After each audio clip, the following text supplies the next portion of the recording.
الحمد لله رب العالمين والصلاة والسلام على رسوله الأمين وعلى آله وصحبه أجمعين أما بعد فأعوذ بالله من الشيطان الرجيم بسم الله الرحمن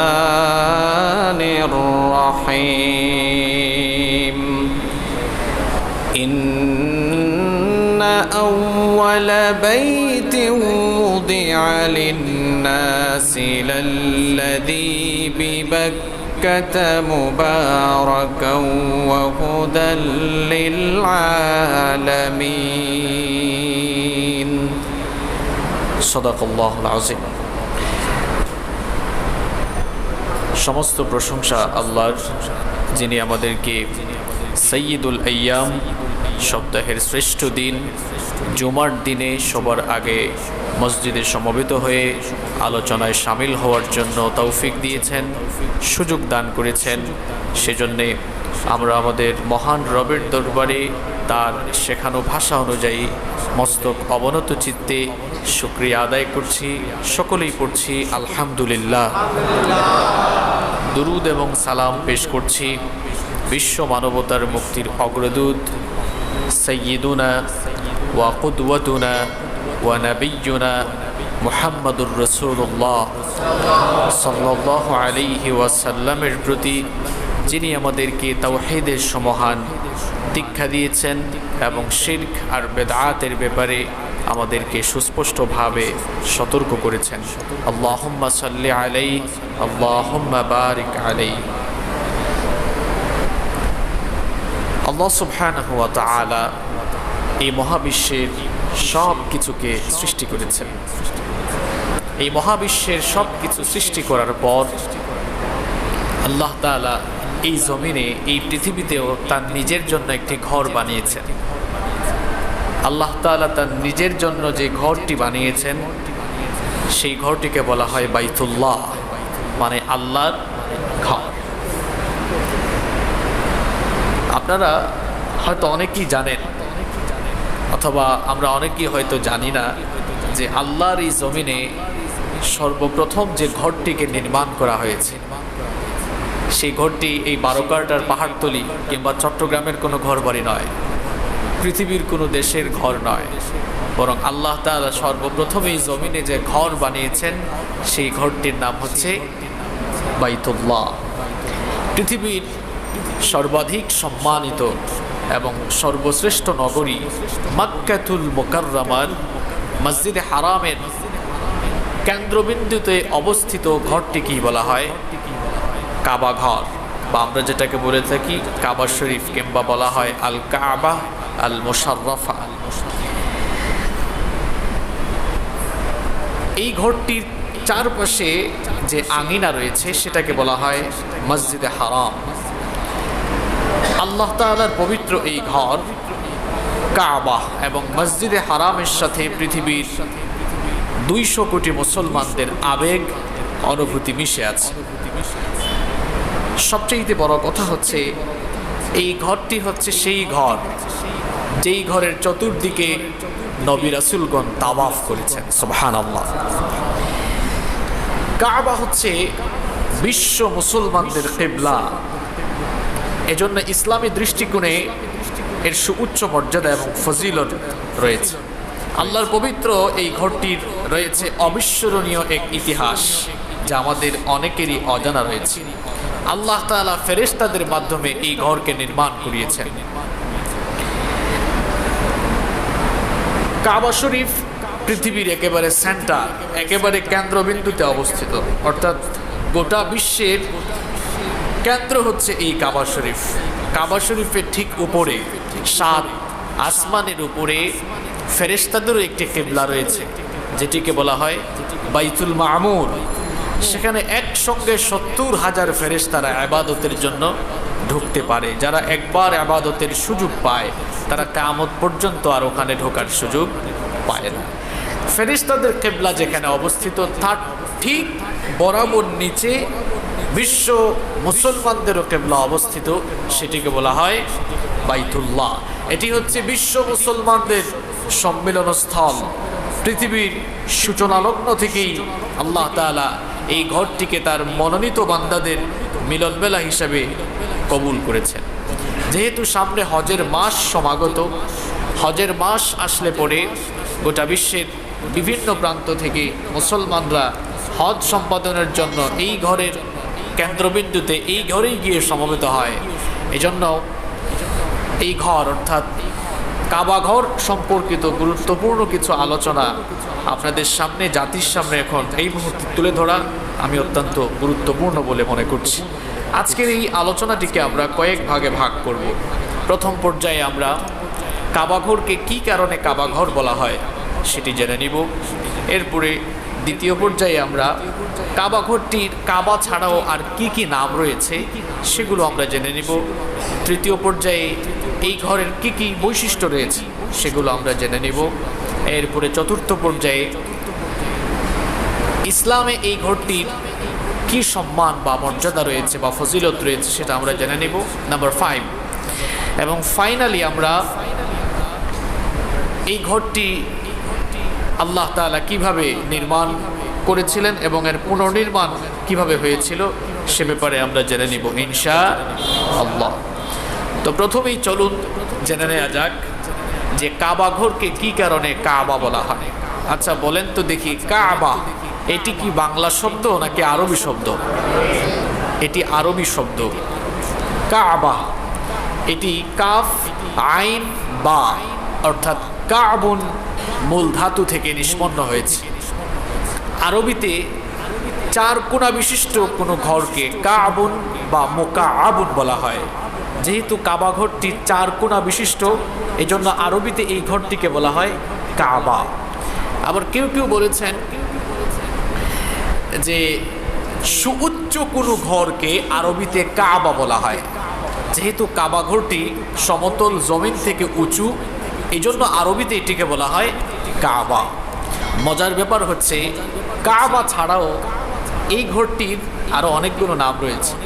আমি আমার ক্ষুদ্র গবেষণায় কোরআনুল কারীমে কাবা ঘরের কাবা নাম ছাড়াও আরও 6টি নাম খুঁজে পেয়েছি। কাবা এটি তো কোরআনুল কারীমে উল্লেখ রয়েছেই। কোরআনুল কারীমের 5 নম্বর সূরা সূরাতুল মাইদা এর 95 এবং 97 নম্বর আয়াতে আল্লাহ তাআলা তার এই ঘরকে কাবা বলে সম্বোধন করেছেন। আল্লাহ তাআলা সূরা মাইদার 95 নম্বর আয়াতে বলছেন হাদিয়াম বালিগাল কাবা। এখানে আল্লাহ তাআলা তার এই ঘরকে কাবা বলে সম্বোধন করলেন। আবার 97 নম্বর আয়াতে আল্লাহ তাআলা বলছেন জাআলাল্লাহুল কাবাতাল বাইতাল হারামা কিয়ামান লিন-নাসি ওয়াশ-শাহরাল হারামা ওয়াল হাদিয়া ওয়াল কলাইদ ইলা আখিরিল আয়াহ। আল্লাহ তাআলা বলছেন জাআলাল্লাহুল কাবাতাল বাইতাল হারামা কিয়ামান লিন-নাস। আল্লাহ তাআলা বলছেন আল্লাহ তাআলা তার ঘর কাবা ঘর, এই সম্মানিত ঘরকে কিয়ামান লিন-নাস মানবতার জন্য কল্যাণ হিসাবে এটিকে তিনি আল্লাহ তাআলা এটিকে বানিয়েছেন। সুবহানাল্লাহ পড়েন। তাহলে এই দুটি আয়াতে আল্লাহ তাআলা তার নিজের এই ঘরটির নাম দিয়েছেন কাবা ঘর। আপনাদের প্রত্যেকের ঘরের একটা নাম আছে না? সুলেমান মঞ্জিল, আহসান মঞ্জিল, এই মঞ্জিল সেই মঞ্জিল, এক এক বাড়ির এক এক নাম, এক এক টাওয়ারের এক এক নাম। তো আল্লাহ তাআলা এই জমিনে তার নিজের একটি ঘর বানিয়েছেন, সেই ঘরের একাধিক নাম রয়েছে। আল্লাহ তাআলা তার এই ঘরের একাধিক নাম চুজ করেছেন কাবা। এরপরে আল্লাহ তাআলা তার এই ঘরের আরেকটি নাম রেখেছেন আল বাইত। এই ঘরটির নাম হচ্ছে আল বাইত। রব্বুল আলামিন কোরআনুল কারীমের 2 নম্বর সূরা সূরাতুল বাকারা এর 125 নম্বর আয়াতে বললেন ওয়া ইয জাআলনাল বাইতা মাসাবাতান লিন-নাসি ওয়া আমনা ওয়াত্তাখিযু মিন মাকামি ইব্রাহিমা মুসাল্লা।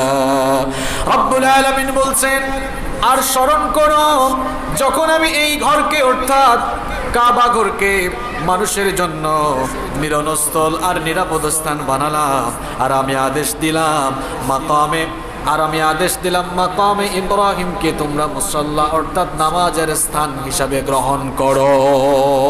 এই আয়াতে আল্লাহ তাআলা তার নিজের ঘরকে আল বাইত বলে সম্বোধন করলেন। এই ঘরটির আরেকটি নাম হচ্ছে আল বাইতুল আতিক। আল বাইতুল আতিক। রব্বুল আলামিন কোরআনুল কারীমের 22 নম্বর সূরাতুল হাজ্জের 29 নম্বর আয়াতের মধ্যে বললেন, সুম্মা লিয়াকদু তাফাসাহুম ওয়ালইউফু নুযুরহুম ওয়ালইয়াতাওয়াফু বিল বাইতিল আতিক। আল্লাহ তাআলা বলছেন, অতঃপর তারা যেন তাদের ময়লা দূর করে পরিষ্কার পরিচ্ছন্ন হয় নেয়, তারা যেন তাদের মানত সমূহ পূর্ণ করে, আর তারা যেন ওয়ালিয়াতাওয়াফু বিল বাইতিল আতিক, তারা যেন এই সুপ্রাচীন ঘর, এই ঘরের তাওয়াফ সম্পন্ন করে। এই আয়াতে আল্লাহ তাআলা তার এই ঘরটির নাম দিয়েছেন আল বাইতুল আতিক। আল বাইতুল আতিক মানে হচ্ছে সুপ্রাচীন ঘর। এই ঘরটিকে কি কারণে আল বাইতুল আতিক বলা হয়? অন্য একটি হাদিসে এর বর্ণনা পাওয়া যায়। তিরমিজি শরীফের বর্ণনায় হাদিস এসেছে, আন আব্দুল্লাহ ইবনে জুবাইর রাদিয়াল্লাহু আনহুমা আন্নাহু قال رسول الله صلى الله عليه وسلم انما سمي البيت العتيق لانه لم يظهر عليه جبار। আব্দুল্লাহ ইবনে জুবাইর রাদিয়াল্লাহু আনহু হাদিসটি বর্ণনা করেছেন। তিনি বলেন, রাসূল করিম সাল্লাল্লাহু আলাইহি ওয়াসাল্লাম বলেছেন, আল্লাহর এই ঘরটিকে বাইতুল আতিক এই জন্য বলা হয়, এই ঘরটির নাম এই জন্যই বাইতুল আতিক রাখা হয়েছে, কারণ এই ঘরটিকে পৃথিবীর কোনো কাফের এই ঘরটিকে পৃথিবীর কোনো কাফের কোনোদিন জয় করতে পারে নাই। আপনারা কি শুনেছেন যে কাবা ঘরকে কোনো কাফের কখনো জয় করতে পেরেছে? কাবা ঘরটিকে পৃথিবীর কোনো কাফের কখনো জয় করতে পারে নাই বলে এই ঘরটির আল্লাহ তাআলা একটি নাম দিয়েছেন আল বাইতুল আতিক। আবার এই ঘরটির আরেকটি নাম হচ্ছে আল বাইতুল হারাম। আল বাইতুল হারাম। কোরআনুল কারীমের 5 নম্বর সূরাতুল মাইদা এর 2 নম্বর আয়াতে রব্বুল আলামিন বললেন, ইয়া আইয়ুহাল্লাযীনা আমানু লা তুহিল্লু শাআইরাল্লাহি ওয়ালাশ শাহরাল হারামা ওয়ালাল হাদায়া ওয়ালাল ক্বালাইদা ওয়ালা আমিনাল বাইতাল হারামা ইয়াবতাগুনা ফাদলাম মির রাব্বিহিম ওয়া রিদওয়ানা। আল্লাহ তাআলা বলছেন, হে ঈমানদারেরা, হে বিশ্বাসীরা, আল্লাহর নিদর্শন সমূহকে, সম্মানিত মাস সমূহকে, কুরবানির পশু এবং গলায় মালা পরিহিত জন্তুগুলোকে এবং আল্লাহ তাআলার সন্তুষ্টি এবং অনুগ্রহ তালাশের উদ্দেশ্যে যারা সম্মানিত ঘরের দিকে রওনা হয় তাদেরকে তোমরা অবজ্ঞা করো না। অর্থাৎ এই আয়াতে আল্লাহ তাআলা তার ঘরকে আল বাইতুল হারাম বলে সম্বোধন করলেন। আবার এই ঘরটির আরেকটি নাম হচ্ছে আল বাইতুল মুহাররম। দেখেছেন এক ঘরের কতটা নাম, সুবহানাল্লাহ। এই ঘরের আরেকটি নাম হচ্ছে আল বাইতুল মুহাররম।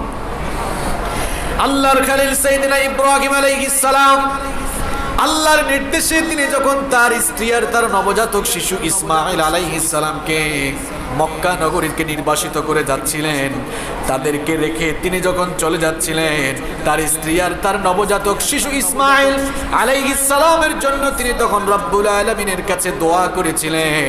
তার সেই দোয়া আল্লাহর কাছে এত ভালো লেগেছিল, রব্বুল আলামিন তার সেই দোয়াটিকে কোরআনুল কারীমে তুলে দিলেন। কোরআনুল কারীমের 14 নম্বর সূরা ইব্রাহিমের 37 নম্বর আয়াতে রব্বুল আলামিন বলছেন, আমার খলিল ইব্রাহিম আমার কাছে দোয়া করলেন, রব্বানা ইন্নী আসকানতু মিন যুররিয়্যাতি বিওয়াদিন গায়রি যী যার'ইন ইনদা বাইতিকাল মুহাররম। ইব্রাহিম আলাইহিস সালাম দোয়া করেছিলেন, হে আমার রব, আমার বংশধরদের একটি অংশ এই জনমানবহীন প্রান্তরে রেখে গেলাম। এই জনমানবহীন প্রান্তরে ফসলহীন উপত্যকায় এখানে আমি তোমার ঘরের কাছে তাদেরকে বসতি স্থাপনের জন্য রেখে গেলাম। তিনি যখন আল্লাহর কাছে দোয়া করেছিলেন তখন তিনি তার দোয়ার মধ্যে একটি কথা উল্লেখ করেছিলেন, আল্লাহ তোমার সম্মানিত ঘর অর্থাৎ বাইতিকাল মুহাররাম, আল্লাহর ঘরকে তিনি সেখানে আল বাইতুল মুহাররাম বলে সম্বোধন করলেন। আর তার সেই দোয়া আল্লাহর কাছে এত ভালো লেগেছে, সেই দোয়া আল্লাহ তাআলা কোরআনে তুলে দিয়েছেন, সুবহানাল্লাহ। তাহলে এই ঘরটির আরেকটি নাম হচ্ছে আল বাইতুল মুহাররাম, এই ঘরের আরেকটি নাম হচ্ছে বাইতুল্লাহ। রব্বুল আলামিন কোরআনুল কারীমের 2 নম্বর সূরা সূরাতুল বাকারা এর 125 নম্বর আয়াতের শেষাংশে বললেন, ওয়াহিদনা ইলা ইব্রাহিমা ওয়া ইসমাঈলা আন তাহিরা বাইতিয়া লিত-তাইফিনা ওয়াল আকিফিনা ওয়ার রুকআইস সুজুদ। আল্লাহ তাআলা বলছেন, আমি ইব্রাহিম আর ইসমাঈলকে দায়িত্ব দিলাম তারা যেন আমার ঘরটিকে পবিত্র বানায়, তারা যেন আমার ঘরটিকে পবিত্র করে, আমার এই ঘরটিকে যেন তাওয়াফকারী, রুকুকারী আর ইতিকাফকারীদের জন্য তারা পবিত্র করে। আল্লাহ তাআলা এই আয়াতে বললেন বাইতিয়া, এই ঘরটি কার ঘর? আল্লাহর ঘর। এরপর এই ঘরের আরেকটি নাম হচ্ছে কিবলা, এটা আপনারা সবাই জানেন। এই ঘরের আরেকটি নাম হচ্ছে কিবলা, কারণ গোটা বিশ্বের মুসলমানরা ওই ঘরের দিকে মুখ করে সালাত আদায় করে। তাহলে একটি ঘরের আমরা কয়টা নাম পেলাম বলেন তো? টোটাল 7টি নাম পেলাম। 1 নম্বর হচ্ছে কাবা, 1 নম্বর কি? 2 নম্বর হচ্ছে আল বাইত, 3 নম্বর হচ্ছে আল বাইতুল আতিক, 4 নম্বর হচ্ছে আল বাইতুল হারাম, 5 নম্বর হচ্ছে আল বাইতুল মুহাররাম, 6 নম্বর হচ্ছে এরপরে 6 নম্বর হচ্ছে বাইতুল্লাহ, আর 7 নম্বর হচ্ছে কিবলা। এক ঘরের কয়টা নাম? সুবহানাল্লাহ। তাহলে আল্লাহর এই ঘরের একাধিক যে নাম রয়েছে সেগুলো আমরা জেনে নিলাম। আল্লাহর এই পবিত্র ঘর আল কাবা আল মুশাররফ বৈশিষ্ট্য রয়েছে, অনন্য অতুলনীয় কিছু বৈশিষ্ট্য রয়েছে, যে বৈশিষ্ট্যগুলোর কারণে এই ঘরটি এমন অনন্য মর্যাদা লাভ করেছে। এই ঘরের প্রথম বৈশিষ্ট্য হচ্ছে this is the first house built in this world, এটি হচ্ছে আল্লাহর এই জমিনে প্রথম নির্মিত ঘর, সুবহানাল্লাহ। কাবা ঘরের আগে এই পৃথিবীতে কোনো ঘর নির্মাণ হয় নাই। রব্বুল আলামিন কোরআনুল কারীমের 3 নম্বর সূরা সূরা আলে ইমরানের 96 নম্বর আয়াতে বললেন, ইন্না আউওয়ালা বাইতিন উদিআ লিন-নাসি লাল্লাযী বিবাক্কাতা মুবারাকান ওয়া হুদাল লিল-আলামিন। রব্বুল আলামিন বলছেন, নিশ্চয়ই মানুষের জন্য দুনিয়ায় এই জমিনে প্রথম যে ঘর নির্মাণ করা হয়েছে তা মক্কা নগরীতে অবস্থিত, আর সেই ঘরটিকে রব্বুল আলামিন গোটা বিশ্বের জন্য বরকতময় এবং হেদায়াতের কেন্দ্রস্থল বানিয়েছেন। এই আয়াতে আল্লাহ তাআলা ইরশাদ করেছেন, ঘোষণা করে দিয়েছেন যে এই ঘরটি হচ্ছে এই জমিনের সর্বপ্রথম নির্মিত ঘর। কাবা ঘরের 2 নম্বর বৈশিষ্ট্য হচ্ছে it is the Hajj conference centre of the world Muslim community, এটি হচ্ছে বিশ্ব মুসলিম সম্প্রদায়ের হজের সম্মেলনস্থল। প্রত্যেক বছর পৃথিবীর আনাচে কানাচে থেকে, পৃথিবীর বিভিন্ন স্থান থেকে, বিভিন্ন প্রান্ত থেকে, বিশ্বের বিভিন্ন বর্ণের, বিভিন্ন গোত্রের, বিভিন্ন দেশের মুসলমানরা এক জায়গায় গিয়ে সমবেত হয়। আর যে জায়গায় গিয়ে সমবেত হয় সে জায়গার নাম কি? রব্বুল আলামিন কোরআনে কারীমের 3 নম্বর সূরা সূরা আলে ইমরানের 97 নম্বর আয়াতের শেষাংশে বললেন, ওয়ালিল্লাহি আলান নাসি হিজ্জুল বাইতি মান ইসতাতা ইলাইহি সাবিলা ওয়া মান কাফারা ফা ইন্নাল্লাহা গানিয়্যুন আনিল আলামিন। আল্লাহ তাআলা বলছেন, আর যাদের ওই ঘরে পৌঁছার সামর্থ্য আছে, কার ঘর? কার ঘর? যাদের ওই ঘরে পৌঁছার সামর্থ্য রয়েছে তারা যেন ওই ঘরের হজ সম্পাদন করে নেয়, কারণ এটি হচ্ছে তার উপরে আল্লাহর হক, সুবহানাল্লাহ। এজন্য ফুকাহায়ে কেরাম বলেছেন যে হজ ফরজ হওয়ার পরেও যারা হজ করবে না সেই লোক যার হক নষ্ট করলো তিনি কে? চিন্তা করেছেন? হজ ফরজ হওয়ার পরে আপনি হজ সম্পন্ন না করলে, হজ আদায় না করলে সরাসরি কার হক নষ্ট করে ফেললেন? আল্লাহর হক নষ্ট করে ফেললেন। তাহলে এই ঘরের 2 নম্বর বৈশিষ্ট্য আমরা পেলাম যে এই ঘরটি হচ্ছে গোটা পৃথিবীর মুসলমানদের হজের সম্মেলন কেন্দ্র। এই ঘরের 3 নম্বর বৈশিষ্ট্য হচ্ছে ইট ইজ দ্য কিবলা of the world Muslim community. এটি হচ্ছে বিশ্ব মুসলিম সম্প্রদায়ের কিবলা। আমরা 5 ওয়াক্ত সালাতে যখন দাঁড়াই, যেদিকে মুখ করে দাঁড়াই, আমরা যে জায়গার দিকে মুখ করে দাঁড়াই সেই জায়গাটার নাম কি? কাবা। এটি হচ্ছে গোটা বিশ্বের সমস্ত মুসলমানদের কিবলা। এই কাবা কিবলা নির্ধারণ হওয়ার আগে আমাদের কিবলা ছিল বাইতুল মুকাদ্দাস। সেটিও আমাদের প্রাণের স্পন্দন, সেটিও আমাদের প্রাণের একটি জায়গা। এরপরে হিজরতের পরে কিবলা চেঞ্জ হয়ে গেল, পরিবর্তন হয়ে গেল। বাইতুল মুকাদ্দাস থেকে চেঞ্জ করে কাবাকে কিবলা হিসাবে নির্ধারণ করে দেওয়া হলো। এই ঘরের 4 নম্বর বৈশিষ্ট্য হচ্ছে it is the first মস্ক in this world. এটি হচ্ছে এই জমিনের প্রথম কোন মসজিদ। এই জমিনে প্রথম যে মসজিদ নির্মাণ করা হয়েছে সেটি হচ্ছে কাবা, অর্থাৎ মসজিদে হারাম। যেমন বুখারী এবং মুসলিম শরীফে হাদিস এসেছে, আবু যর গিফারি রাদিয়াল্লাহু আনহু হাদিসটি বর্ণনা করেছেন। তিনি রাসূল করিম সাল্লাল্লাহু আলাইহি ওয়াসাল্লামকে প্রশ্ন করলেন, আইয়ু মসজিদিন উদিয়া ফিল আরদি আউয়াল। তিনি বললেন, হে আল্লাহর রাসূল, এই জমিনে, এই পৃথিবীতে সর্বপ্রথম কোন মসজিদ সর্বপ্রথম নির্মাণ করা হয়েছে? রাসূল করিম সাল্লাল্লাহু আলাইহি ওয়াসাল্লাম জবাব দিলেন, আল মসজিদুল হারাম। সর্বপ্রথম মসজিদে হারাম নামক মসজিদকে এই পৃথিবীতে নির্মাণ করা হয়েছে। সুবহানাল্লাহ। এই ঘরের 5 নম্বর বৈশিষ্ট্য হচ্ছে এই ঘরটিকে যিনি হেফাজত করছেন বা এই ঘরের হেফাজতের দায়িত্ব যিনি নিয়েছেন, জোরে বলেন তো তিনি কে?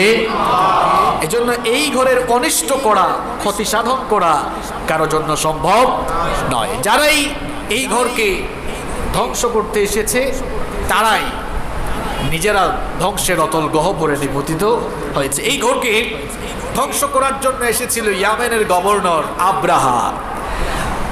সে হাতিওয়ালা এক বিরাট বাহিনী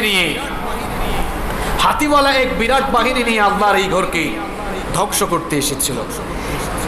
তার পুরো হাতিওয়ালা বাহিনীকে আল্লাহ তাআলা ধ্বংস করে দিয়েছিলেন। সেই ঘটনাও সূরা ফিলের মধ্যে বর্ণিত হয়েছে। সূরা ফিল আপনাদের মুখস্থ আছে না?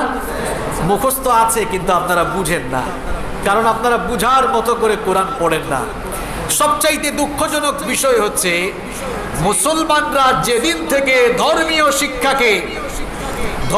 শিক্ষাকে মুসলমানরা যেদিন থেকে এটিকে তারা ঐচ্ছিক শিক্ষা বানিয়েছে, সেদিন থেকেই পৃথিবীতে মুসলমানদের পতন শুরু হয়েছে। নতুবা একটা সময় জ্ঞান বিজ্ঞানে মুসলমানদের দখলদারিত্ব ছিল। জ্ঞান বিজ্ঞান এবং সভ্যতার এমন কোনো জায়গা ছিল না যেখানে মুসলমানদের বিচরণ ছিল না।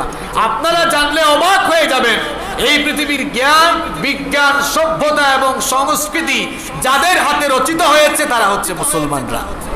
আপনারা তো শুধু ঠিক বলে যান, মজা করে ঠিক বলতে পারেন, কিন্তু পূর্বপুরুষদের ইতিহাস ঐতিহ্যকে আজ আমরা বিলীন করে মাটির সাথে মিশিয়ে দিয়েছি। জ্ঞান বিজ্ঞান সভ্যতা সংস্কৃতি যাদের হাত দিয়ে শুরু হয়েছে, কি চিকিৎসা বিজ্ঞান, কি পদার্থ বিজ্ঞান, কি জিওলজি, কি অ্যাস্ট্রোনমি, ফিলোসফি, জ্ঞান বিজ্ঞানের কোন শাখা যেই শাখাতে মুসলমানদের বিচরণ ছিল না আপনি আমাকে বলেন? গণিত থেকে নিয়ে শুরু করে physics, chemistry, biology, medical science, জ্ঞান বিজ্ঞানের সকল দিক দিয়ে মুসলমানদের বিচরণ ছিল। আর যেদিন থেকে মুসলমানরা জ্ঞান বিজ্ঞানের শাখা থেকে দূরে সরে গেল, সেদিন থেকেই মুসলমানরা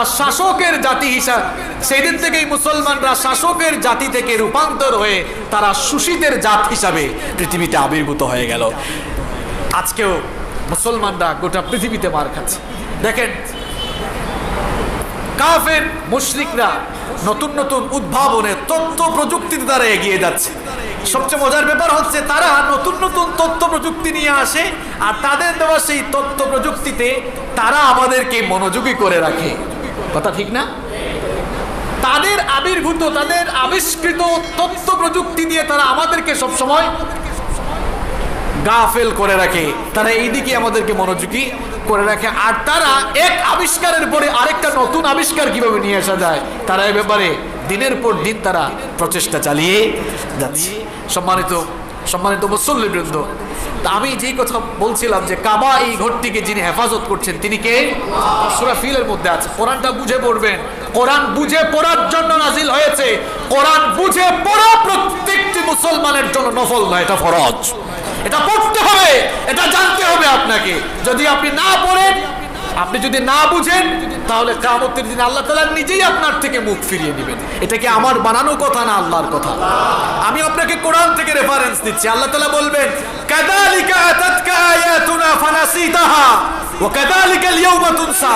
আল্লাহ তাআলা কিয়ামতের দিন বলবেন, এটা অনেক লম্বা আয়াত, অর্থাৎ যারা কোরআন থেকে মুখ ফিরিয়ে নিবে, আল্লাহ বলছেন ওয়া নাহশুরুহু ইয়াউমাল কিয়ামাতি আ'মা, আমি কিয়ামতের দিন তাদেরকে অন্ধ অবস্থায় একত্রিত করব। যখন এদেরকে অন্ধ অবস্থায় হাসরের মাঠে তোলা হবে, তারা বলবে, ক্বালা রাব্বি লিমা হাশারতানি আ'মা, আল্লাহ আপনি আমাকে অন্ধ করে হাসরের মাঠে তুললেন কেন? হাসরের মাঠে আমাকে অন্ধ করে উঠালেন কেন? দুনিয়ায় তো আমি চক্ষুষ্মান ছিলাম, আমি চোখে দেখতাম। আল্লাহ তাআলা তখন জবাব দিবেন, তোমাকে অন্ধ করে উঠানোর কারণ হলো ওয়া কাযালিকা, আল্লাহ তাআলা তখন বলবেন যে কাযালিকা আতাতকা আয়াতুনা, যখন তুমি দুনিয়াতে ছিলে আমার আয়াত তো তোমার সামনে গিয়েছিল, আমার কিতাব তোমার কাছে গিয়েছিল, এমনকি তোমার ঘরেও আমার কিতাব ছিল। চক্ষু থাকার পরেও আমার কোরআন তুমি দেখলে না, পড়লে না, বুঝলে না, এজন্য তোমাকে অন্ধ অবস্থায় উঠালাম। আর তুমি দুনিয়ায় থাকা অবস্থায় আমার কিতাবকে তুমি যেমন ভুলে গিয়েছিলে, ওয়া কাযালিকাল ইয়াউমা তুনসা, তোমার মতো গোলামকে আমি আল্লাহ আজ ভুলে গেলাম। নাউযু বিল্লাহি মিন যালিক। আল্লাহ যদি বলেন যে তোর মতো গোলামকে আমি আজ ভুলে গেলাম, মুখ ফিরে নিলাম, বলেন কে বাঁচাবে আপনাকে? কে বাঁচাবে আপনাকে? কেন আপনি কোরআন পড়েন না? কেন আপনি কোরআন আপনার জন্য বাধ্যতামূলক করতে পারেন নাই? এটি হচ্ছে শয়তানের এক প্রকার মারাত্মক ধোঁকা। শয়তান আপনাকে সেই ধোঁকায় ফেলে রেখেছে। কোরআন শেখার জন্য আপনার যা করা দরকার তাই করতে হবে। কোরআন বুঝার জন্য যদি সব সম্পদ বিক্রির প্রয়োজন হয়, সব সম্পদ বিক্রি করেও কোরআন পড়তে হবে। বুঝতে পেরেছেন কথা? কোরআন জানতে হবে। কোরআন জানার জন্য, বুঝার জন্য যদি দেশের এক প্রান্ত থেকে আরেক প্রান্ত যেতে হয়, তাও আপনাকে ছুটে চলে যেতে হবে, কারণ কোরআন শেখা ফরজ করে দিয়েছেন কে? এই কিতাবের প্রথম শব্দটাই ছিল ইকরা, বান্দারে এটি তুমি পড়ো, এটি বুঝো। এটি পড়ার জন্য, বুঝার জন্য নাজিল করেছেন কে? একটি এক্সাম্পল তো আমি প্রায় জায়গায় দিই। মনে করেন যিনি পড়াশোনা জানেন না, ইংরেজি ভাষা বুঝেন না, সুপ্রিম কোর্ট থেকে তার ভাষায় একটা চিঠি আসলো, একটা নোটিশ আসলো। তিনি ইংরেজি ভাষা না বুঝলেও সুপ্রিম কোর্টে এই নোটিশ বা চিঠি পাওয়ার পর যে ইংরেজি বুঝে তার কাছে দৌড়াবে, বাবারে দেখতো এখানে কি লিখেছে, আমি তো বুঝি না। আমার যুবক আর তরুণ ভাইদেরকে বলছি, মনে করেন চীন দেশের কোনো ইউনিভার্সিটি থেকে আপনাদের জন্য অফার লেটার আসলো। এখন চাইনিজ ল্যাঙ্গুয়েজ আপনি বুঝেন না, এজন্য সেই অফার লেটার আপনি পড়তে পারছেন না, কি লেখা আছে বুঝেন না। সেটা বুঝার জন্য যে চাইনিজ ল্যাঙ্গুয়েজ বুঝে, তার ভাষা যদি মুরাদপুরেও থাকে, আপনি মুরাদপুরে যেতেও কি রাজি না? রাজি। যদি চট্টগ্রাম শহরে কেউ নাও থাকে, ঢাকায় থাকলে ঢাকায় যাবেন না? অবশ্যই যাবেন, কারণ ওই অফার লেটারটি আপনার কাছে খুবই গুরুত্বপূর্ণ। সুপ্রিম কোর্ট থেকে নোটিশ আসলে, নোটিশ না বুঝলে যে বুঝে তার কাছে দৌড়াতে পারেন। চীন দেশ থেকে অফার লেটার আসলে কোনো ইউনিভার্সিটি থেকে, সেটা আপনি বুঝার জন্য ঢাকা পর্যন্ত যেতে পারেন। আরশে আজিম থেকে এক কিতাব এসেছে, আল্লাহ আপনার জন্য নাজিল করেছেন। এটি পড়ার জন্য, বুঝার জন্য কয়দিন, কতবার কার কাছে গিয়েছেন? আপনার বিবেকের উপরে সেই প্রশ্ন আমি ছুড়ে দিলাম। চিন্তা করবেন, এই কোরআন কেন আপনি পড়েন না? এখনো আপনি সূরা ফাতিহার অর্থ শিখতে পারলেন না, এখনো আপনি সূরা ফাতিহার মেসেজগুলো নিজের জীবনে নিতে পারলেন না, এখনো আপনি কোরআনের 1/3 শেষ করতে পারলেন না, কোরআনের মাত্র 6500 আয়াতের অর্থ আপনি পড়তে পারলেন না। আপনার বয়স তো 30-40 বছর হয়ে গেল, 50 বছর হয়ে গেল। এই সময় এই হায়াত দিয়েছেন কে? কথা বলেন না কেন? দিয়েছেন কে? আল্লাহ যদি বলেন যে তোমাকে আমি এত লম্বা হায়াত দিলাম, তুমি কিছু সেই হায়াতের কিছু অংশ ইনভেস্ট করে, বিনিয়োগ করে আমার কিতাবটা বুঝতে পারলেন না, কি জবাব দিবেন তখন আল্লাহর কাছে? নিজের বিবেককে প্রশ্ন করুন, শয়তানের ধোঁকা থেকে বের হয়ে আসুন, আল্লাহর কিতাবটা বুঝার চেষ্টা করুন। আল্লাহ তৌফিক দান করেন। ইষ্ট হচ্ছে এই ঘরটিকে যিনি হেফাজত করলেন, তিনি কে? এই ঘরটিকে ধ্বংস করার জন্য ইয়ামেনের গভর্নর আব্রাহা তার হাতিওয়ালা বাহিনী নিয়ে এসেছিল। রব্বুল আলামিন আব্রাহার সেই হাতিওয়ালা বাহিনীকে গজব দিয়ে ধ্বংস করে দিয়েছিলেন।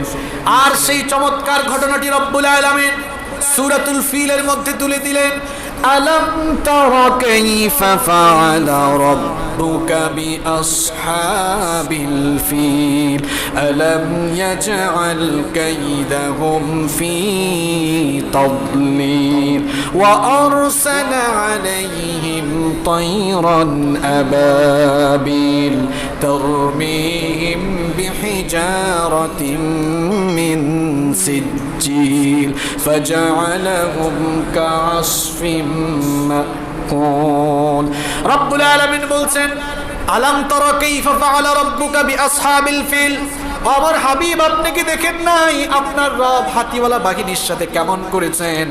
আলাম ইয়াজআল কাইদাহুম ফি তাদলিল, তিনি কি তাদের সকল ষড়যন্ত্রকে নস্যাৎ করে দেননি? ওয়া আরসালা আলাইহিম তায়রান আবাবিল, তিনি তাদের উপরে ঝাঁকে ঝাঁকে পাখি প্রেরণ করেছিলেন। তারমিহিম বিহিজারাতিম মিন সিজ্জিল, আর ওই পাখিগুলো তাদের উপরে পোড়ামাটির কঙ্কর নিক্ষেপ করেছিল।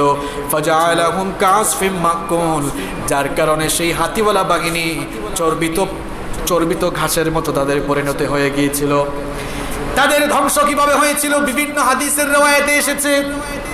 ইয়ামেনের গভর্নর আব্রাহা, সে দেখলো ইয়ামেন থেকে প্রত্যেক বছর অনেক মানুষ হজ করতে কাবার পানে ছুটে যায়।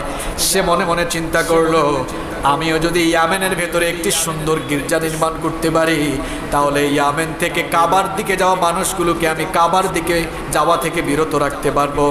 এই জন্য সে ইয়ামেনে একটি সুন্দর গির্জা বানালো। স্বর্ণ, রৌপ্য, হীরা জহরত দিয়ে কারুকার্য খচিত সুউচ্চ এক সুন্দর চমৎকার গির্জা বানালো।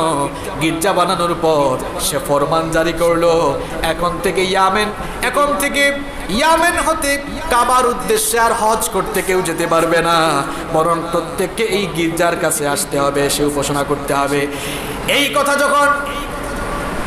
এই কথা যখন কুরাইশদের কানে চলে গেল, বিশেষ করে কুরাইশরা খুব ক্ষিপ্ত হয়ে গেল, কারণ কাবাগরের রক্ষণাবেক্ষণের দায়িত্ব তখন কুরাইশদের হাতে ন্যস্ত ছিল। কুরাইশদের কাছে যখন এই খবর চলে গেল, তারা খুব রাগান্বিত হয়ে গেল। তাদের মধ্যে কয়েকজন এসে এবার সেই গির্জার ভেতরে ঢুকে পায়খানা করে দিল। গির্জার ভেতরে ঢুকে যখন পায়খানা করে দিল, মল ত্যাগ করলো, তখন আব্রাহা খুব রাগান্বিত হয়ে গেল। আব্রাহা এবার রাগান্বিত হয়ে তার সৈন্যবাহিনীকে অর্ডার করলো, সকলেই প্রস্তুতি নাও, কাবা ঘরকে আমরা ধ্বংস করে ফেলবো, কুরাইশদের কাবা ঘরকে আমরা ধ্বংস করব। আবিসিনিয়ার বাদশার কাছে সে অনুমতি চাইলো। আবিসিনিয়ার বাদশা অনুমতি দেওয়ার পাশাপাশি সে তার বিরাট একটি হাতিও তাদেরকে দিল। হাতিটির নাম ছিল মাহমুদ, সেই হাতির নাম দিয়েছিল তারা মাহমুদ। ওই হাতিটি ছিল সেই সময়ের সবচাইতে বড় হাতি। এবার হাতিওয়ালা এক বিরাট বাহিনী নিয়ে তারা কাবা ঘরের উদ্দেশ্যে রওনা দিল। হারামের সীমা সংলগ্ন এলাকায় তারা যখন পৌঁছে গেল, সন্ধ্যা হয়ে যাওয়ার কারণে তারা সেখানে তাঁবু স্থাপন করলো, শিবির স্থাপন করলো। আব্রাহা এবার বলল, সকাল পর্যন্ত বিশ্রাম নাও, কালকে সকালেই আমরা কাবা ঘরকে মাটির সঙ্গে মিশিয়ে দেব। কাবা ঘরের দায়িত্বে তখন ছিলেন রাসূল করিম সাল্লাল্লাহু আলাইহি ওয়াসাল্লামের দাদা আব্দুল মুত্তালিব।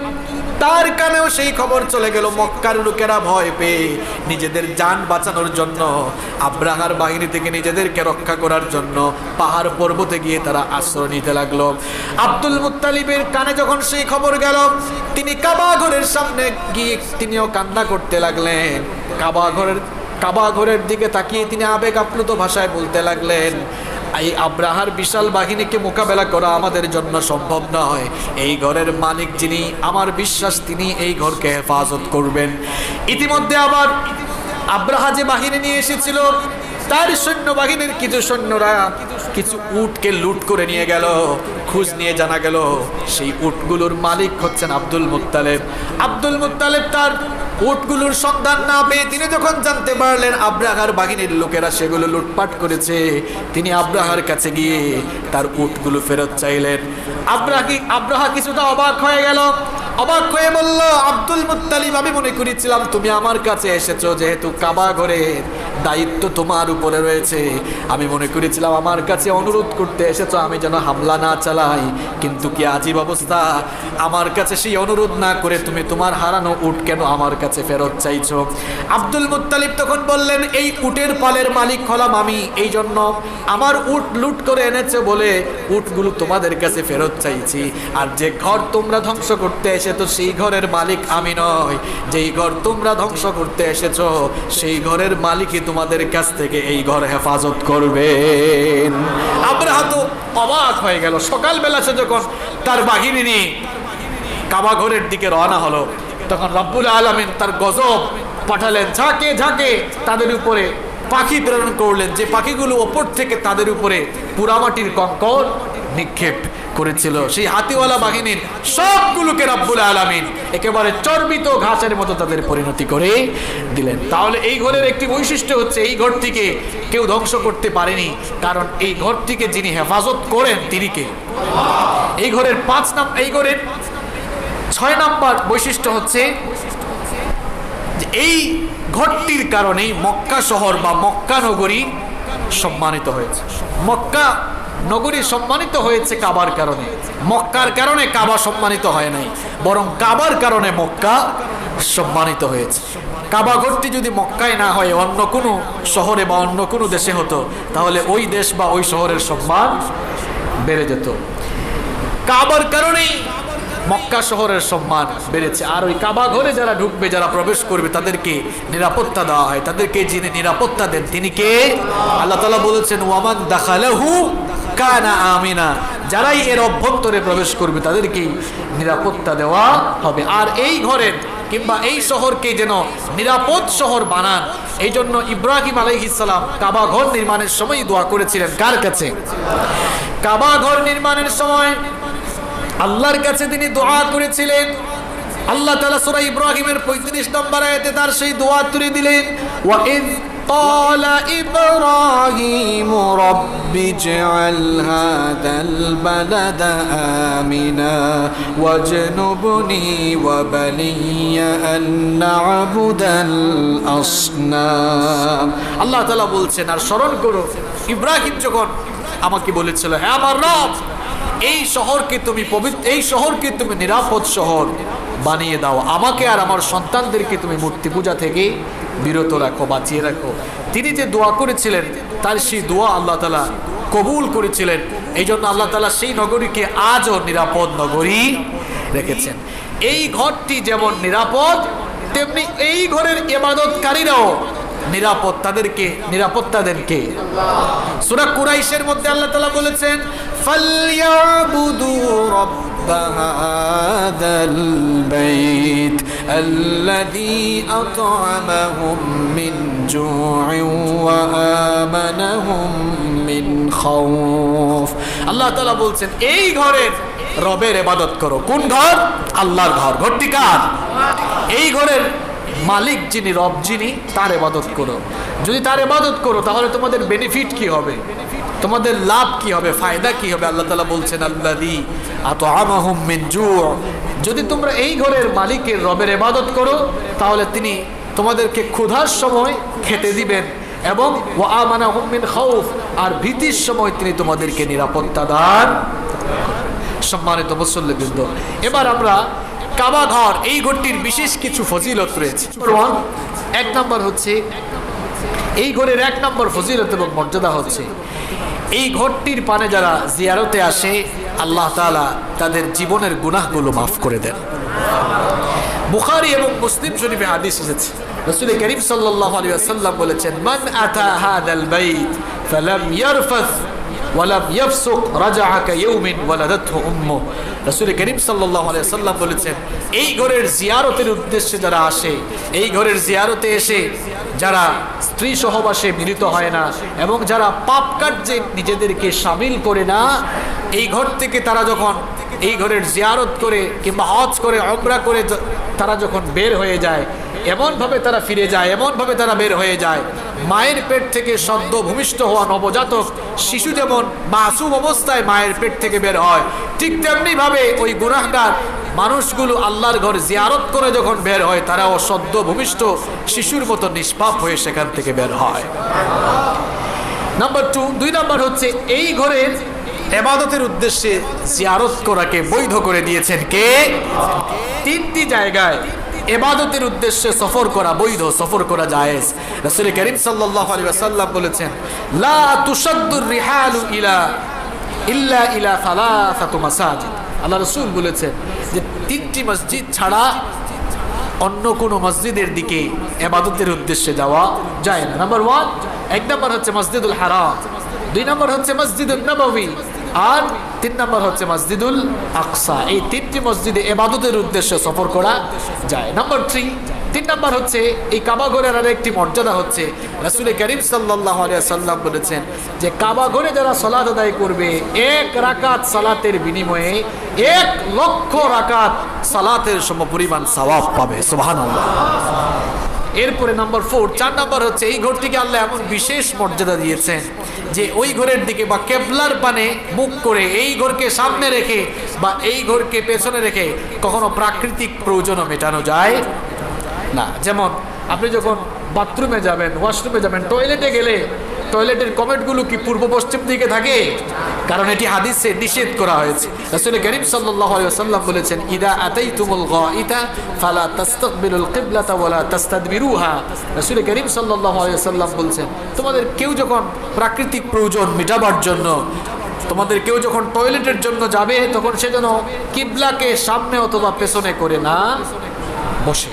নাম্বার 5, এই ঘরের 5 নাম্বার বিশেষ মর্যাদা হচ্ছে এই ঘরটিকে দুনিয়ার সকল মুশরিকদের জন্য হারাম করে দিয়েছেন কে? এই ঘরে ঢোকা মুশরিকদের জন্য, কাফের জন্য হারাম, নিষিদ্ধ। রব্বুল আলামিন কোরআনুল কারীমের 9 নম্বর সূরা সূরাতুত তাওবা এর 28 নম্বর আয়াতে বললেন, ইয়া আইয়ুহাল্লাযীনা আমানু ইন্নামাল মুশরিকুনা নাজাসুন ফালা ইয়াকরাবুল মাসজিদাল হারামা বা'দা আমিহিম হাযা। আল্লাহ তাআলা বলছেন, হে বিশ্বাসীরা, হে ঈমানদারেরা, নিশ্চয়ই মুশরিকরা হচ্ছে নাজাস, অপবিত্র। ফালা ইয়াকরাবুল মাসজিদাল হারাম, অতএব তারা যেন মসজিদের হারামের পাশেও না যায়, তারা যেন মসজিদে হারামের নিকটবর্তীও না হয়। সম্মানিত মুসল্লিবৃন্দ, এবার সর্বশেষ আমরা এই ঘরটির নির্মাণ এবং পুনর্নির্মাণের সংক্ষিপ্ত ইতিহাস জেনে নিব ইনশাআল্লাহ। এই ঘরটি সর্বপ্রথম আল্লাহ তাআলা নিজেই ফেরেশতাদেরকে নিয়ে নির্মাণ করিয়েছেন। আদম আলাইহিস সালামকে দুনিয়াতে পাঠানোর আগেই আল্লাহ তাআলা এই ঘর ফেরেশতাদেরকে দিয়ে নির্মাণ করিয়েছিলেন। এরপরে সাইয়েদনা শীশ আলাইহিস সালামের জামানায় তিনি কাবা ঘরকে রিকনস্ট্রাকশন, পুনর্নির্মাণের কাজ করেছিলেন। এরপরে সাইয়েদনা নূহ আলাইহিস সালামের সময়ে যখন মহাপ্লাবন হলো, মহাপ্লাবনের সময় কাবা ঘরও কিছুটা বিধ্বস্ত হয়েছিল, তখন এর চিহ্নটা কিছুটা মুছে গিয়েছিল। আল্লাহ তাআলা তখন ইব্রাহিম আলাইহিস সালামকে এই কাবা ঘরের স্থানটি নির্ধারণ করে দিয়ে, কাবা ঘরের জায়গাটিকে দেখিয়ে দিয়ে ওই জায়গায় আবার যেন তিনি কাবা ঘর পুনর্নির্মাণ করেন, সেই আদেশ আল্লাহ তাআলা তার খালিদ ইব্রাহিম আলাইহিস সালামকে দান করলেন, যা কোরআনে কারীমে সূরা হজ্জের 26 নম্বরে এসেছে। রব্বুল আলামিন বলছেন, ওয়া ইয বাওয়া'না লিইব্রাহিমা মাকানাল বাইতি আল্লা তুশরিক বি শাইআ। আল্লাহ তাআলা বলছেন, আর স্মরণ করো সেই সময়ের কথা যখন আমি আমার খালিদ ইব্রাহিমকে কাবা ঘরের স্থানটি নির্ধারণ করে দিলাম, আর তাকে আমি বলেছিলাম আমার ঘরটি তুমি নির্মাণ করো। আমার আদেশ পাওয়ার পরে আমার খালিদ ইব্রাহিম আলাইহিস সালাম আমার ঘরের কাজ শুরু করে দিলেন। সাইয়েদনা ইব্রাহিম আলাইহিস সালাম তার ছেলে ইসমাঈল আলাইহিস সালামকে গিয়ে বললেন, আল্লাহ তাআলা আমাকে তার ঘর নির্মাণ করার জন্য আদেশ দিয়েছেন, তুমি কি আমার সাথে এই কাজে সহযোগী হবে নাকি? তার ছেলে হবে। সাইয়েদনা ইসমাঈল আলাইহিস সালাম তিনি তখন জবাব দিলেন, ওগো আমার বাবা, রব্বুল আলামিন এই পুণ্যময় কাজে আপনাকে আদেশ করেছেন, কেন এই কাজে আমি আপনার সহযোগী হব না? অবশ্যই এই কাজে আমি আপনার সাথী হতে চাই, সহযোগী হতে চাই। এবার বাপ বেটা দুজনে মিলে কাবা ঘর নির্মাণের কাজ শুরু করে দিলেন। বাবা ছিলেন রাজমিস্ত্রি আর ছেলে ছিলেন তার সহযোগী। বাপ বেটা দুজনে মিলে এবার আল্লাহর ঘরের কাজ শুরু করে দিলেন। রব্বুল আলামিন সব কিছু তাদেরকে জানিয়ে দিলেন, কাবা ঘরটা কতটুকু লম্বা হবে, কতটুকু চওড়া হবে, কিভাবে সেটা নির্মাণ করা হবে, স্ট্রাকচারটা কেমন হবে। রব্বুল আলামিন সব দিক নির্দেশনা তাদেরকে দিলেন। আল্লাহ তাআলার দেওয়া দিক নির্দেশনা মোতাবেক বাপ বেটা দুজনে মিলে আল্লাহর ঘর যখন নির্মাণ করছিলেন, তখন তারা আল্লাহ তাআলার কাছে দোয়া করেছিলেন। কি দোয়া করেছিলেন? সেই দোয়াগুলো আল্লাহ তাআলা কোরআনে কারীমে তুলে দিলেন।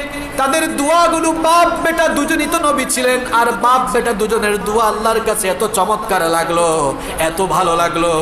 বাপ বেটা দুজনের দোয়া রব্বুল আলামিন আমাদের জন্য কোরআনে তুলে দিলেন। কোরআনুল কারীমে সূরাতুল বাকারার 127 নম্বর আয়াত থেকে আল্লাহ পাক বর্ণনা করছেন, ওয়া ইয ইয়ারফাউ ইব্রাহিমুল কওয়াইদা মিনাল বাইতি ওয়া ইসমাঈল ربنا تقبل منا إنك أنت السميع العليم। রব্বুল আলামিন বলছেন, আর স্মরণ করো আমার খালিদ ইব্রাহিম এবং তার ছেলে ইসমাঈল আলাইহিমুস সালাম দুজনেই যখন আমার ঘরের নির্মাণ কাজ শুরু করলেন, যখন প্রাচীর উঠাচ্ছিলেন, তখন তারা দোয়া করেছিলেন, রব্বানা তাকাব্বাল মিন্না, ওগো আমাদের রব, আমাদের পক্ষ থেকে এই কাজ আপনি কবুল করুন। ইন্নাকা আনতাস সামিউল আলিম, নিশ্চয়ই আপনি সর্বশ্রোতা এবং সর্বজ্ঞ। তারা আরো দোয়া করেছিলেন, কি গুরুত্বপূর্ণ দোয়া! আজ গোটা বিশ্বের মুসলমানদের জন্য এই দোয়াগুলো অনেক শিক্ষণীয়, খুব ভালো করে শুনেন। এরপরে তিনি দোয়া করেছিলেন, রব্বানা ওয়াজআলনা মুসলিমাইনি লাকা ওয়া মিন যুররিয়্যাতিনা উম্মাতাম মুসলিমাতান লাক ওয়া আরিনা মানাসিকানা ওয়া তুব আলাইনা ইন্নাকা আনতাত তাওয়াবুর রহিম। তিনি দোয়া করেছিলেন, হে আমাদের রব, খুব ভালো করে শুনুন দোয়াগুলো। আমাদের জাতির পিতা আমাদের জন্য কি দোয়া করে গেলেন, আর আমরা কি করছি এখন? তিনি দোয়া করলেন, রব্বানা ওয়াজআলনা মুসলিমাইনি লাক, আল্লাহ আমাদের বাপ বেটা দুজনকে আপনি মুসলমান বানান। কি বানান? কথা কন না কেন? মুসলমান বানান। শুধু বাপ বেটা দুজনের জন্য দোয়া করে স্বার্থপরতার পরিচয় তারা দেন নাই। তিনি যেহেতু গোটা মিল্লাতের বাবা, গোটা মুসলিম মিল্লাতের জাতির তিনি পিতা, এজন্য শুধু নিজের জন্য দোয়া করে স্বার্থপরতার পরিচয় দেন নাই। আমরা তার সেই মিল্লাতের সন্তান, আমাদের জন্য তিনি দোয়া করে গেলেন। আমাদের জন্য কি দোয়া করলেন? আল্লাহ তাআলা তার দোয়াকে উঠিয়ে দিলেন। তিনি দোয়া করলেন, ওয়া মিন যুররিয়্যাতিনা, আল্লাহ শুধু আমাকে আর আমার ছেলেকেই আপনি যে মুসলমান বানাবেন তা নয়, বরং ওয়া মিন যুররিয়্যাতিনা উম্মাতাম মুসলিমাতান লাক, আমার বংশধরদেরকেও আপনি মুসলমান জাতি বানান। সুবহানাল্লাহ। তিনি দোয়া করেছেন, আল্লাহ আমাদেরকে মুসলমান বানান, আমার সন্তানদেরকেও কি বানান। আজকে আপনারা কি মুসলমান তো হতে চান? মুসলমান আমরা হতে চাই না। কেউ আমরা আহলে সুন্নাত ওয়াল জামাত, কেউ আমরা গরম সুন্নি, আবার কেউ একটু ঠান্ডা সুন্নি, কেউ ওয়াহাবি, কেউ আহলে হাদিস, কেউ জামাতে ইসলাম, কেউ চরমুনাই, কেউ হানাফি, কেউ শাফি, কেউ দেওবন্দি। বিভিন্ন পরিচয়ে আজ আমরা নিজেদেরকে পরিচিত করছি। মাআদাল্লাহ, পৃথিবীতে মুসলমানদের অধঃপতনের এটি হচ্ছে সবচেয়ে বড় কারণ হচ্ছে মুসলমানরা তাদের মূল পরিচয়ে পরিচিত না হয়ে তারা শয়তানের ধোঁকায় পড়ে তারা নিজেরা আজ বিভক্ত হয়ে যাচ্ছে। মুসলমান পরিচয় দিতে আপনার কি লজ্জা লাগে? বলে আমি আহলে হাদিস, আরেকজন বলে, আপনি জানলে অবাক হয়ে যাবেন, আমাকেও মানুষ, আমাদেরকে আলেম ওলামাদেরকে মানুষ বিভিন্ন সময় প্রশ্ন করে বসে, হুজুর আপনি কোন জাত? আমি এরকম প্রশ্নের বহুবার সম্মুখীন হয়েছি। কেউ বলে, হুজুর আপনি কোন জাত? কেউ বলে হুজুর আপনি কোন দলের, আরেকজন বলে হুজুর আপনি কি করেন, কোন দল করেন। অবাক হয়ে যায় এই প্রশ্নগুলো শুনলে। আমাদের যাদের রব একজন, আমাদের যাদের নবী একজন, আমাদের যাদের কিতাব একটা, আমাদের সকলের পরিচয় একটা, সেটি হচ্ছে আমরা মুসলমান। সেটি কি? সেটি মুসলমান। আমাদের প্রভু তো এক, আমাদের প্রভু এক, নবী এক, কিতাব এক, এরপরে আমরা কেন এক না? আমাদের প্রভু এক, এক নবীর উম্মত, জীবন বিধানে ওই শিবানী কোরআন। তবে কেন এক নও হে মুসলমান, এক হও, এক হও করিয়াও বান। আজ এই সংকটাপন্ন সময় আমাদেরকে ঐক্যবদ্ধ হওয়া ছাড়া আর কোনো উপায় কি? আর ঐক্যবদ্ধ হবেন যারা ঐক্যের পথ দেখাবে, তারাই আরো কিভাবে অনৈক্যে যাওয়া যায় সে ব্যাপারেই তারা এখন মনোযোগী হয়ে পড়েছে। এটা খুব দুঃখজনক বিষয়। জাতির এই অবস্থা দেখে মাঝে মাঝে কাঁদতে ইচ্ছা করে, এই অবস্থা দেখে খুব কষ্ট লাগে, দুঃখ লাগে। বলেন সামান্য সামান্য মতপার্থক্যের কারণে কেন আমরা দলভেদ করব? মতভেদের কারণে তো আমাদের দলভেদ হয়ে যাওয়া এটা উচিত ছিল না, সমীচীন ছিল না। বলেন আজ পর্যন্ত কি কেউ বলেছে নামাজ 6 ওয়াক্ত? কথা বলেন না কেন? কেউ কি বলেছে যে জোহরের ফরজ 5 রাকাত? বলেছে কেউ? না, কেউ বলে নাই। তাহলে আমাদের মূল সমস্যাটা কোন জায়গায়? মতপার্থক্য কোন জায়গায়? হাত কি উঠাবে নাকি উঠাবে না? জোরে আমিন বলবে নাকি আস্তে আমিন বলবে? হাত কি বুকে বাঁধবে নাকি বুকের নিচে বাঁধবে? এগুলো মৌলিক বা ফরজ কোনো বিষয় নয়। এই ঐচ্ছিক বিষয়গুলো নিয়ে মতপার্থক্য থাকার কারণে, মতভেদের কারণে আল্লাহর ওয়াস্তে দলভেদ করা যাবে না। এখন একজন আরেকজনকে দেখতেই পারে না। এক দলের হুজুররা আক্রান্ত হইলে অন্য দলের এরা হাতে তালি দেয়, এরকম এই চিত্র আমাদের বাংলাদেশে নাই। কি আছে নাকি? আপনাদের দেশে এই চিত্র আছে? আহা, আমরা কোন বুকার স্বর্গে বসবাস করছি? মনে রাখবেন, এক পর্যায়ে শেষে আরেক পর্যায়ে শুরু হয়। ইসলাম বিরোধীরা কখনো কোনো ব্যক্তি বা দলকে টার্গেট করে কাজ করে না, বরং তারা গোটা বিশ্ব থেকে ইসলাম আর মুসলমানদেরকে কিভাবে নির্মূল করা যায় সেই প্ল্যান পরিকল্পনা মাফিক তারা কাজ করে। সব কাজ তারা একবারে করে না, তারা সুন্দর একটি ছক এঁকে পর্যায়ক্রমিক ভাবে স্টেপ বাই স্টেপ তারা তাদের কাজে সফলতা নিয়ে আসে। আপনি হয়তো বুকার স্বর্গে আছেন, অসুবিধা কি? আমিও ভালো আছি। মনে রাখবেন, এমন একটি পর্যায়ে আসবে যখন আপনার উপরেও মুসিবত আসবে, আপনার জন্য তখন কেউ আর কিছু করার থাকবে। আকলমান লোকদেরকে ইশারা দিলে চলে। এই জন্য নিজের অবস্থা বুঝার চেষ্টা করুন। অন্যের মুসিবতে কখনো খুশি হবেন না, এটা মুনাফিকের লক্ষণ। এটা কিসের লক্ষণ? এটা কোরআনে কারীমে আল্লাহ বলেছেন, মুনাফিকের একটি স্বভাব হলো যে যখন অন্য কোনো মুমিন আক্রান্ত হয়, মুসিবতে পড়ে, তখন সে আনন্দিত হয়। তখন সে কি হয়? আনন্দিত হয়। সুতরাং নিজের পরিচয় আগে ঠিক করুন। আমাদের পরিচয় কি? আমাদের পরিচয় কি? যারা আলাদা সাইনবোর্ড লাগাবে, যে বলবে আহলে হাদিস, যে বলবে হানাফি, যে বলবে দেওবন্দি, যে বলবে সুন্নি, এরকম কাউকে পেলে আদর করে বলবেন, ভাই রে তুমি আগে মুসলমান হও। আগে কি হও? আগে কি হও? মুসলমান হও। মুসলমান হওয়া ছাড়া জান্নাতে ঢোকা যাবে না। আপনারা কি সুন্নি হতে চান? কথা বলেন না কেন? দেওবন্দি হতে চান? এই আহলে হাদিস হতে চান? কি হতে চাই সবাই? আমরা সবাই কি হতে চাই? খাঁটি মুসলমান হতে চাই। খাঁটি মুসলমান হতে গেলে সকলের মানহাজ, সকলের তরিকা ঠিক করে ফেলতে হবে। এত তরিকা ধরে লাভ নাই। তরিকা কয়টা? কথা কন না কেন? আমাদের দেশে এখন তরিকার অভাব নাই, তরিকা একটাই। মুসলমানদের তরিকা কয়টা? তরিকা কয়টা? তরিকা কিন্তু বাংলা শব্দ না, আরবি শব্দ। এই জন্য আপনাদেরকে অনেকে গাফেল করে ফেলে। তরিকা ইয়ানি স্ট্রিট, মানে রাস্তা। তরিকা মানে কি? মুসলমানের রাস্তা কয়টা? কয়টা রাস্তা?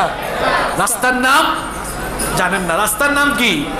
ইসলাম। রাস্তার নাম, এই রাস্তায় হাঁটলে যে জায়গায় গিয়ে থামবেন ওইটার নাম কি? ওইটার নাম কি? এখন চিন্তা করেন, ঢাকায় যাওয়ার জন্য কেউ যদি আপনার ঢাকা চিটাগং মহাসড়ক ইউজ না করে চট্টগ্রাম কক্সবাজার মহাসড়ক ইউজ করে, সে জীবনে কোনোদিন ঢাকায় পৌঁছতে পারবে? কথা কন না কেন?